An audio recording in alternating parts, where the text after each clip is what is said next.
Halo kawan-kawan, hari ini shop saya ingin memperkenalkan kepada Anda satu model parang bengkok bertangkai pendek yang sangat praktikal untuk Anda bawa masuk hutan, buat kerja kebun, ataupun dibawa ketika trekking kerana mudah disimpan dalam beg galas. Parang ini ditempa secara tradisional daripada besi spring kereta, bahagian belakang tebal 5 mm, lebar bilah 4.5 cm, panjang bilah 28 cm, gagang dibuat daripada kayu hitam dengan 2 paku rivet yang kukuh, dilengkapi cincin tembaga dan pelindung tangan, panjang gagang 15 cm dengan jumlah keseluruhan panjang parang 43 cm. Parang ini tajam, kuat dan masih mengekalkan kesan tempat tangan yang menjadikannya unik.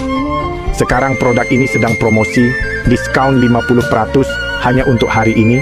Anda boleh periksa barang dahulu sebelum membuat bayaran. Cepat-cepat buat pesanan untuk memiliki parang masuk hutan istimewa ini sebelum terlepas peluang.